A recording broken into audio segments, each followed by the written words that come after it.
বিভিন্ন হালাত আসে, পরিস্থিতি আসে।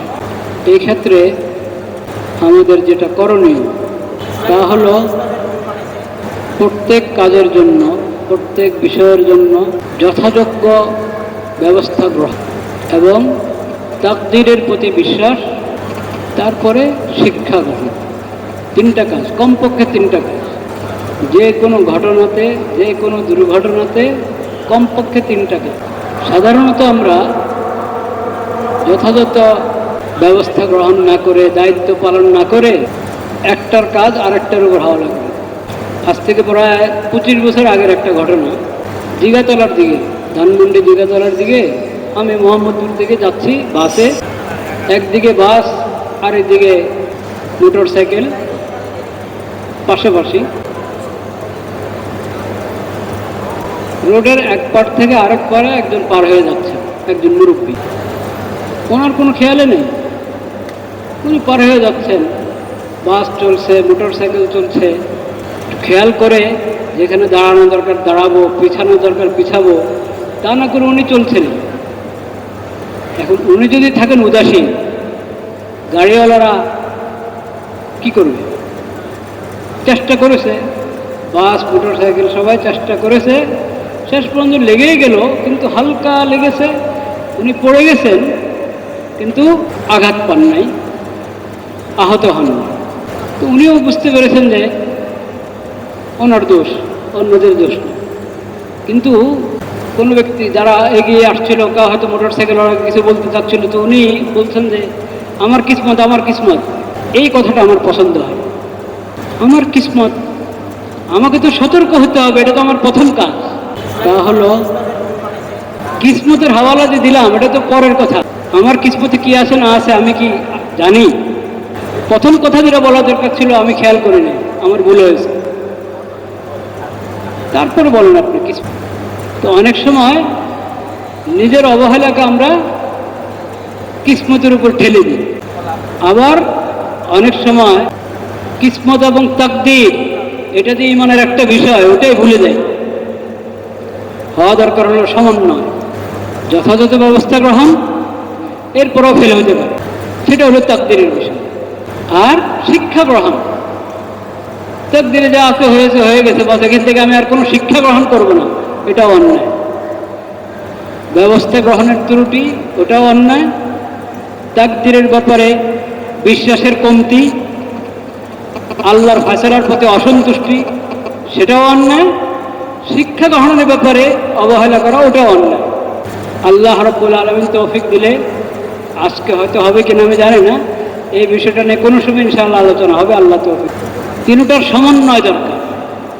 যখনই আমি একদিকে খুব দৃষ্টি আকর্ষণ করলাম, আরেক দিক অবহেলিত থেকে গেল, তখন এটা সুন্দর হয়।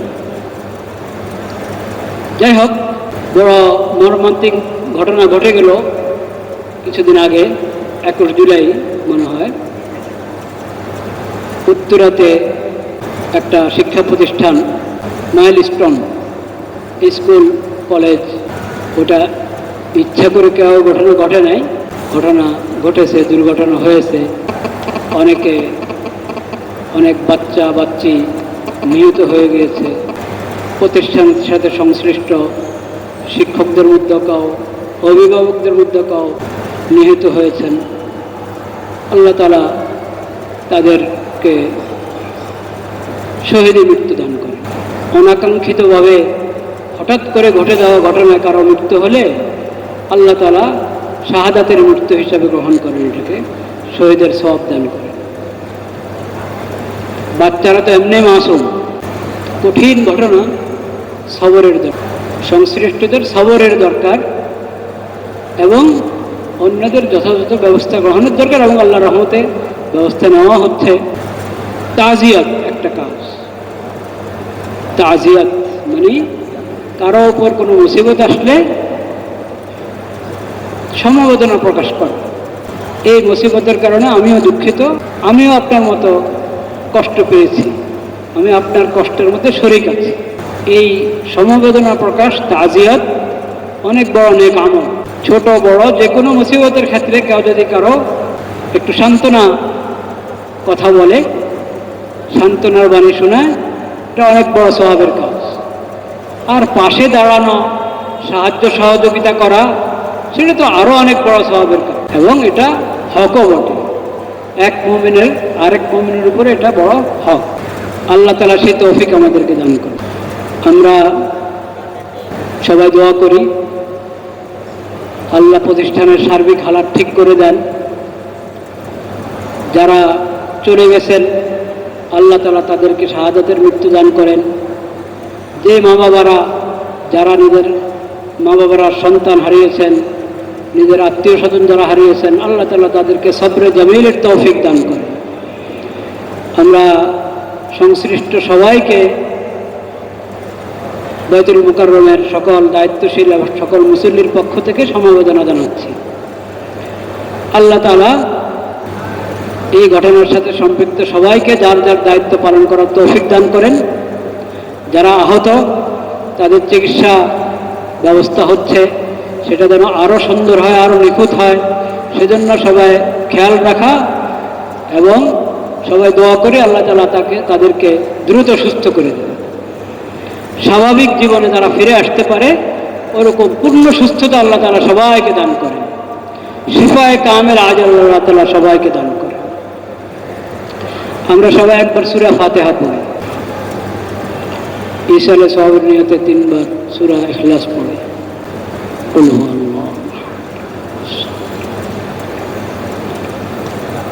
সবাই একটু দোয়া করি। আলহামদুলিল্লাহ রাব্বিল আলামিন, والصلاة والسلام على سيد المرسلين وعلى آله وصحبه أجمعين. ربنا ظلمنا أنفسنا وإن لم تغفر لنا وترحمنا لنكونن من الخاسرين. ربنا آتنا في الدنيا حسنة وفي الآخرة حسنة وقنا عذاب النار. ربنا اغفر لنا ذنوبنا وكفر عنا سيئاتنا وتوفنا مع الأبرار. أنت ولينا فاغفر لنا وارحمنا وأنت خير الغافرين. اللهم من أحييته منا فأحيه على الإسلام ومن توفيته منا فتوفه على الإيمان. ইয়া আল্লাহ, আপনি মেহেরবানি করে আমাদের সকলের সমস্ত গুনাহ খাতা মাফ করে দেন। ইয়া আল্লাহ, যে যে পেরেশানিতে আছে সবাইকে সব পেরেশানি থেকে আপনি উদ্ধার করে সব পেরেশানি দূর করে দেন মাওলা। ইয়া আল্লাহ, কিছুদিন পূর্বে যে দুর্ঘটনা ঘটে গেল মাইলস্টোন প্রতিষ্ঠানে, ইয়া আল্লাহ, আপনি মেহেরবানি করে সংশ্লিষ্ট সবাইকে মাগফিরাত করেন মাওলা। ইয়া আল্লাহ, যারা চলে গেছেন তাদের দরজাত বুলন্দ করেন, সবাইকে জান্নাতে জায়গা দান করেন মাওলা। যে শিশুরা চলে গেলেন, ইয়া আল্লাহ, এই শিশুরা যেন মা বাবার মাগফিরাতের জরিয়া হয় আখিরাতে। আল্লাহ, এদের উসিলা যেন মা বাবা এবং আত্মীয় স্বজন সবাই জান্নাতুল ফিরদৌস লাভ করে, তারা যেন মা বাবাকে সুপারিশ করে জান্নাতে নিয়ে যেতে পারে, সেই তৌফিক দান করেন মাওলা। ইয়া আল্লাহ, আপনি তাদের শাহাদাতকে কবুল করেন, মঞ্জুর করেন মাওলা। ইয়া আল্লাহ, সংশ্লিষ্ট সবাইকে সবরের তৌফিক দান করেন, সবাইকে সবরের তৌফিক দান করেন মাওলা। প্রতিষ্ঠানকে ইয়া আল্লাহ অতি দ্রুত স্বাভাবিক অবস্থায় নিয়ে আসেন মাওলা। ইয়া আল্লাহ, আপনি মেহেরবানি করে আমাদের সবাইকে সমস্ত বলা মুসিবত থেকে হেফাজত করেন মাওলা। দেশের সমস্ত প্রতিষ্ঠানগুলোকে, দ্বীনি প্রতিষ্ঠান, জাগতিক জ্ঞান বিজ্ঞানের প্রতিষ্ঠান, ইয়া আল্লাহ, অন্য যে কোনো প্রতিষ্ঠান, সমস্ত প্রতিষ্ঠানগুলোকে আপনার হেফাজতে রাখেন মাওলা। এই ধরনের সমস্ত দুর্ঘটনা থেকে, বলা মুসিবত থেকে আল্লাহ পুরো দেশকে, সমস্ত প্রতিষ্ঠানকে, ইয়া আল্লাহ, পুরো সমাজকে আপনি হেফাজত করেন মাওলা। ইয়া আল্লাহ, আপনি মেহেরবানি করে আসমানি বলা আসমানে উঠায় নেন, জমিনে বলা জমিনে দফন করে দেন মাওলা। ইয়া আল্লাহ, সমস্ত বলা মুসিবত থেকে সবাইকে হেফাজত করেন মাওলা। ইয়া আল্লাহ, এই ঘটনা থেকে আমরা সঠিক শিক্ষা গ্রহণ করতে পারি, সেই তৌফিক আমাদেরকে দান করেন মাওলা। মৃত্যুর জন্য সবসময় প্রস্তুত থাকার আমাদেরকে তৌফিক নসিব করেন মাওলা। ইয়া আল্লাহ, আপনি মেহেরবানি করে আমাদের সবাইকে হেফাজত করেন। ইয়া আল্লাহ, গাদ্দার শিশুদেরকে হেফাজত করেন মাওলা। ইয়া আল্লাহ, গাদ্দাবাসীকে আপনি হেফাজত করেন মাওলা। হে আল্লাহ, আপনি মেহেরবানি করে সবাইকে আপনার হেফাজতে রাখেন। হে আল্লাহ, আপনি মেহেরবানি করে আমাদের সবাইকে কবুল করেন। সুবহান রাব্বিকা রব্বিল ইজ্জাতি আম্মা ইয়াসিফুন ওয়া সালামুন আলাল মুরসালিন ওয়ালহামদুলিল্লাহি রাব্বিল আলামিন। আমিন বিরহমাতিকা ইয়া আরহামার রাহিমিন। লা ইলাহা ইল্লাল্লাহ। প্রত্যেক মুনাজাতে আমাদের দোয়া করা দরকার। আল্লাহ আমাদের সবাইকে, সকল মুমিন মুসলমানকে সমস্ত পেরেশানি থেকে, বলা মুসিবত থেকে হেফাজত করেন। মুসিবতে যারা পড়ে গেছে, আল্লাহ মুসিবত থেকে বের করে আনেন, মুসিবত থেকে সবাইকে উদ্ধার করেন। ভাইরা আমার, লা ইলাহা ইল্লাল্লাহ, লা ইলাহা ইল্লাল্লাহ, লা ইলাহা ইল্লাল্লাহ। আজকে এই প্রতিষ্ঠানের কিছু শিশু, কিছু অভিভাবক, শিক্ষক তারা চলে গেলেন। এই ব্যথা, এই কষ্ট, আমরা সবাই পেরেশান, পুরা দেশ সবাই পেরেশান। এই মর্মান্তিক ঘটনার সাথে একটু মিলিয়ে দেখেন গাজার অবস্থাকে। দৈনিক কতজন শিশু যাচ্ছে, কতজন মহিলা যাচ্ছে, কি মর্মান্তিক অবস্থা যাচ্ছে। যে গোষ্ঠী এই মজলুমদের কাছে খাবার পৌঁছাতে বাধা দেয়, পানি, ওষুধ পৌঁছাতে বাধা দেয়, ওষুধ গ্রহণ করার সময় হত্যা করে শেষ করে দেয়, বোমা মেরে শেষ করে দেয়, খাবার গ্রহণ করার সময় শেষ করে দেয়, সেই জালেমদের কথা কি বলবেন? আজকে যে কথাটা আমি আমাদের সবাইকে বলতে চাচ্ছি, জুলুম যেরকম কবিরা গুনাহ, অনেক বড় কবিরা গুনাহ জুলুমের পাশে আরেকটা কবিরা গুনাহ আছে, ওটার কথা আমরা কম আলোচনা করি, কম চিন্তা করি। ওই কথাটা আজকে আমি বলতে চাচ্ছি। এক নম্বর, আমাদের সবাইকে জুলুম, অত্যাচার করা হারাম, কঠিন কবিরা গুনাহ। এবং জালেমের প্রতিশোধ, জালেম থেকে প্রতিশোধ আল্লাহ নেন, তবে কখনো নগদ, কখনো একটু দেরিতে ছাড় দেন। আল্লাহর কাজের অনেক হিকমত আছে। আল্লাহু ইয়ালামু ওয়া আনতুম লা তা'লামুন। আল্লাহ জানেন, আল্লাহর হিকমত আমরা জানি। কিন্তু যেটা আমরা জানি, আল্লাহ রসুল আমাদেরকে জানিয়েছেন, কিন্তু আমরা উদাসীন হয়ে আছি। সেটা হলো, যখন আমি দেখি কারো উপরে জুলুম হচ্ছে, তখন আমার কোনো দায়িত্ব আছে কি? যদি আমি দেখি কারো উপরে জুলুম হচ্ছে, দায়িত্ব হলো আমি জুলুম থেকে তাকে কি করা? রক্ষা করা, বাঁচানোর চেষ্টা করা। আমার সাধ্য যেটুকু আছে তাকে, তার পাশে দাঁড়ানো, তাকে বাঁচানোর চেষ্টা করা, জুলুম থেকে রক্ষা করার চেষ্টা করা। এটাকে বলে নুসরত। এটাকে বলে কি? নুসরত। মজলুমকে জুলুম থেকে বাঁচানোর চেষ্টা নাম হলো নুসরত। এটা ফরজ, যার যার সাধ্য অনুসারে। আর যদি আমি নুসরত করলাম না, তারটা তাই সে বুঝে আমি আমার তালে আছি। জালেমকে পাকড়াও করা, মজলুমের পাশে দাঁড়ানো, মজলুম থেকে, জুলুম থেকে বাঁচানোর চেষ্টা করা, এই চেষ্টা যদি আমি না করি, মজলুমকে জালেমের হাওয়ালা করে দিলাম, ছেড়ে দিলাম জালেমের হাতে, সেটা ইচ্ছা তা করো, এটা একটা পাপ কিনা? হ্যাঁ, ওই পাপের নাম তো জুলুম। আর মজলুমকে জালেমের হাতে ছেড়ে দেওয়া, তার সাহায্য করার জন্য এগিয়ে না আসা, চেষ্টা না করা, এটাকে বলা হয় খিজলান। জুলুম তো আরবি শব্দ, তো আমি জুলুমের বিপরীতে যে শব্দটার আরবিটা বললাম, খিজলান। বলেন, একটা হলো জুলুম, আর একটা কি? খিজলান। আরবি শব্দ শিখতে হবে। খালি আমাদের দায়িত্ব দিয়ে না যে সব আমরা বাংলা শিখে ইংরেজি শিখে আপনাদেরকে সব বলবো। আপনারাও কিছু আরবি শিখেন। খিজলান মানে হলো, আমি দেখছি আমার এক ভাই অপদস্থ হচ্ছে, কিন্তু আমি তার সাহায্যে এগিয়ে আসলাম না, যে তার উপর জুলুম করছে ওই জালেমের হাতে তাকে ছেড়ে দিলাম, তারটা সে বুঝক। এই কাজটাকে বলে খিজলান। এটা জুলুমের চেয়েও বড় গুনাহ। জুলুম যেমন গুনাহ, মজলুমকে জালেমের হাতে ছেড়ে দেওয়া, জুলুম থেকে রক্ষা করার জন্য কোনো ব্যবস্থা গ্রহণ না করা, তার সাহায্যে এগিয়ে না আসা, এটাও জুলুম। এটাও আরেক কবিরা গুনাহ।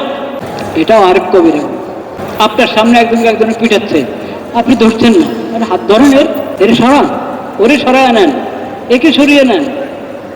আপনি তামাশা দেখছেন, কারো উপরে জুলুম হচ্ছে আর আমি তামাশা দেখছি, এটা হারাম, কবিরা গুনাহ। তো এখন ইহুদিরা জুলুম করছে ফিলিস্তিনিদের উপর, গাজাবাসীর উপর, শিশুদের উপর। ইহুদিরা তো জুলুম করবেই। মুসলমানদের সবচেয়ে বড় শত্রু মুশরিক এবং ইহুদি। মুসলমানদের সবচেয়ে বড় শত্রুকে মুশরিক এবং কি ইহুদিরা। এটা তো কোরআনে আছে, আসাদুন নাসি আদাওয়াতান লিল্লাযিনা আমানুল ইয়াহুদ ওয়াল্লাযিনা আশরাকু। 5 নম্বর পারার শেষে, 6 নম্বর পারার শেষে, 6 নম্বর পারার শেষ পৃষ্ঠায়, শেষ পৃষ্ঠার শেষের দিকে, মুসলমানদের মুমিনদের সবচেয়ে বড় শত্রু ইহুদিরা এবং মুশরিকরা। তো তারা তো জুলুম করবেই, কিন্তু জাতের দায়িত্ব ছিল নুসরত করা, পাশে দাঁড়ানো। পাশের আরব দেশগুলো সবাই খামোশ, যথাযথ ব্যবস্থা গ্রহণ করছে না। ভিতরে ভিতরে কোনো কিছু যে করছে না তা আমরা বলবো না, কিন্তু এত বুজদিল, কোনো সাহস নাই, হিম্মত নাই, ইমানি চেতনা নাই। না আছে সাহস, না আছে ইমানি চেতনা, আর সব কিছু আছে। ধন দৌলতের অভাব নাই, শক্তি সামর্থ্যের অভাব নাই, কিন্তু ইমানি শক্তি নাই, ইমানি চেতনা নাই, মনুষ্যত্ব নেই। সেজন্য সবাই ওদেরকে ইহুদিদের হাতে ছেড়ে দিয়েছে, আমেরিকার হাতে ছেড়ে দিয়েছে, এবং আরবরা তাদের চেতনা হারিয়ে ফেলেছে। সেজন্য মুসলিম বিশ্বের অন্য লোকেরা, আরবের বাইরের লোকেরা, তাদেরও কোনো ফিকির নেই। এই যে আমরা বেফিকির হয়ে আছি, যথাযথ ব্যবস্থা গ্রহণ করছি না, জালেমরা যেরকম জুলুম করে গুনাহগার হচ্ছে, পাপী হচ্ছে, যার সামর্থ্য যতটুকু আছে সে যদি ওই ব্যবস্থা গ্রহণ না করে এই মজলুমদের পাশে দাঁড়ানোর জন্য, মজলুমদেরকে জুলুম থেকে রক্ষা করার জন্য, তাহলে তারাও গুনাহগার হচ্ছে। এটাও জুলুমের মতো আরেকটা পাপ, জুলুমের সমর্থন, মজলুমকে জালেমের হাতে ছেড়ে দেওয়া। নবী করিম সাল্লাল্লাহু আলাইহি ওয়াসাল্লাম বলেছেন, মা মিন ইমরিইন ইয়াখযুলু ইমরাআন মুসলিমান ফি মাওতিনিন ইউনতাকাসু ফীহি মিন ইরজিহি ওয়া ইউনতাহাকু ফীহি মিন হুরমাতিহি ইল্লা খাযালাহুল্লাহ ফি মাওতিনিন ইউহিব্বু ফীহি নুসরাতাহু ওয়া মা মিন আহাদিন ইয়ানসুরু মুসলিমান ফি মাওতিনিন ইউনতাকাসু ফীহি মিন ইরজিহি ওয়া ইউনতাহাকু ফীহি মিন হুরমাতিহি ইল্লা নাসারাহুল্লাহু ফি মাওতিনিন ইউহিব্বু ফীহি নুসরাতাহু। রাওয়াহু আহমদ। মুসনাদ আহমদ সহ বিভিন্ন হাদিসের কিতাবে নবী করিম সাল্লাল্লাহু আলাইহি ওয়াসাল্লামের এই বাণী এসেছে। নবী করিম সাল্লাল্লাহু আলাইহি ওয়াসাল্লাম বলেছেন, কোনো ব্যক্তির, কোনো মুসলিম ব্যক্তির, মুসলিম কথাটা যেহেতু মুসলিম পরিবেশে বলেছেন নবী করিম সাল্লাল্লাহু আলাইহি ওয়াসাল্লাম, সেজন্য মুসলিমের কথা বলছেন। বিষয়টা, বিধানটা কিন্তু শরীয়তের এই বিধানটা ব্যাপক। যে কোনো ব্যক্তির ইজ্জত আবরু নষ্ট করা হচ্ছে, গীবত করা হচ্ছে, তার উপর অপবাদ করা হচ্ছে। আমি ওখানে আছি, আমি জানি, আমি দেখছি যে তার গীবত হচ্ছে বা অপবাদ হচ্ছে, দুটোটাই, গীবত হোক আর অপবাদ হোক, বোতাম। গীবত করে কি ফায়দা? গীবত করা তো হারাম। আরেকজনের গীবত করা হচ্ছে, আমি খামোশ মজলিসে শুনছি, আমি প্রতিবাদ করছি না। আর যদি অপবাদ লাগানো হচ্ছে, একবারে অপবাদ, মিথ্যা অপবাদ লাগানো হচ্ছে, আমি খামোশ, আমি জানি এটা মিথ্যা, আমি কোনো প্রতিবাদ করছি না। তো তুমি যখন তোমার ভাইয়ের ইজ্জতের উপর আরেকজন হামলা করছে, তুমি খামোশ, কোনো কথা বলছো না, তো সময় তো আসতেই থাকে। আরেক সময় তোমার ব্যাপারে এমন হবে, তুমি চাবে কেউ তোমার পাশে দাঁড়াক, তোমার সাহায্য করক, নসরত করক, কেউ করবে না। আল্লাহ সেখানে তোমার নসরত করবেন না। যেখানে বলা হচ্ছে মাত্র গীবত, একজনের গীবত হচ্ছে, একজনের উপর মিথ্যা অপবাদ হচ্ছে, আমি কোনো প্রতিবাদ জানাচ্ছি না, আমি খামোশ শুনছি, অংশগ্রহণ করছি, বা অংশগ্রহণ না করলেও দেখে আছি, আমি কোনো প্রতিবাদ করছি না, এটা অন্যায়।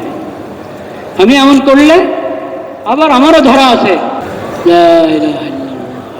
থাক, অসুস্থ তো অসুস্থ, এরকমভাবে কারো জানের উপর, কারো মালের উপর হামলা হচ্ছে, আক্রমণ হচ্ছে, আমি তার নসরতে এগিয়ে আসতে পারি, কিন্তু আমি ছেড়ে দিলাম, জালেমের হাতে তাকে ছেড়ে দিলাম।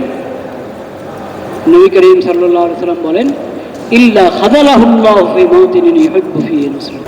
যখন তার এরকম নুসরতের দরকার হবে, আরেকজন তার সাহায্যে এগিয়ে আসার দরকার হবে, আল্লাহ তাকে সাহায্য করবেন না। আল্লাহ কারো অন্তরে এই কথা দিবেন না যে তুমি যাও, একটু এগিয়ে যাও, সাহায্য করো। ওয়া মিন আহাদিন ইয়ানসুরু মুসলিমান ফি মাওতিনিন ইউনতাকাসু ফিহি মিন ইরজি ওয়া ইউনতাহাকু ফিহি মিন হুরমাতি ইল্লা নাসারাহুল্লাহ ফি মাওতিনিন ইউহিব্বু ফিহি নুসরাত। কিন্তু যে সাহায্যে এগিয়ে আসবে, কারো গীবত হচ্ছে ওই ক্ষেত্রে, কারো জানমালের উপর হামলা হচ্ছে ওই ক্ষেত্রে, সাহায্যের জন্য যে এগিয়ে আসবে, আল্লাহ তাআলা যখন তার সাহায্যের দরকার হবে তার সাহায্যের ব্যবস্থা করে দেবেন আল্লাহ তাআলা। মসজিদের ভিতরে এসব করবেন না প্লিজ, দয়া করে মসজিদের ভিতরে এসব করবেন না। মা মিন ইমরিইন ইয়াখযুলু ইমরাআন মুসলিমান ফি মাওতিনিন ইউনতাকাসু ফীহি মিন ইরজিহি ওয়া ইউনতাহাকু ফীহি মিন হুরমাতিহি ইল্লা খাযালাহুল্লাহু ফি মাওতিনিন ইউহিব্বু ফীহি নুসরাতাহু ওয়া মা মিন আহাদিন ইয়ানসুরু মুসলিমান ফি মাওতিনিন ইউনতাকাসু ফীহি মিন ইরজিহি ওয়া ইউনতাহাকু ফীহি মিন হুরমাতিহি ইল্লা নাসারাহুল্লাহু ফি মাওতিনিন ইউহিব্বু ফীহি নুসরাতাহু। ভাইরা আমার, আমরা নবী করিম সাল্লাল্লাহু আলাইহি ওয়াসাল্লামের হিদায়াতটা মনে রাখি সব সময়। কোনো সময় কোনো মজলুমকে জালেমের হাওয়ালা করে দিব না। আমার সাধ্যে যতটুকু আছে, আমি পারছি না, যে পারবে তাকে বলি, তাকে জানিয়ে দিই।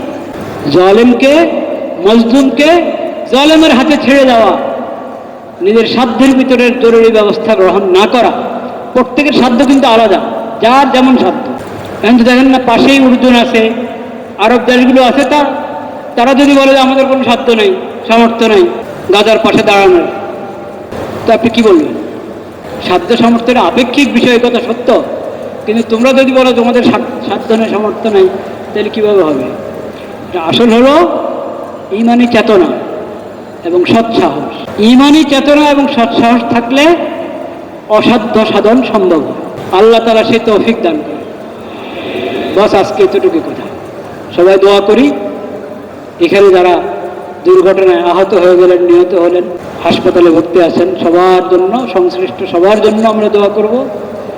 আর গাজাবাসীর জন্য, পৃথিবীর যে কোনো জায়গায় যারা মুসলিম আছে, খালি গাজা বলে কথা না, কাশ্মীরে মুসলিম হয়ে আছে, জুলুম চলছে, বিশ্বের মুসলিম বিশ্বের অনেক জায়গায় মুসলমানদের উপরে বিভিন্নভাবে জুলুম চলছে। দোষ কি?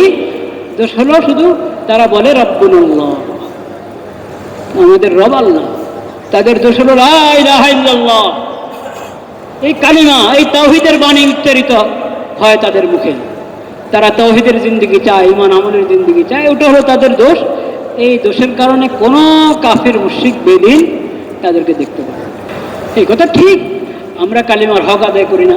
ঈমানের দাবি পূরণ করতে আমাদের মধ্যে অনেক অবহেলা, অনেক ত্রুটি।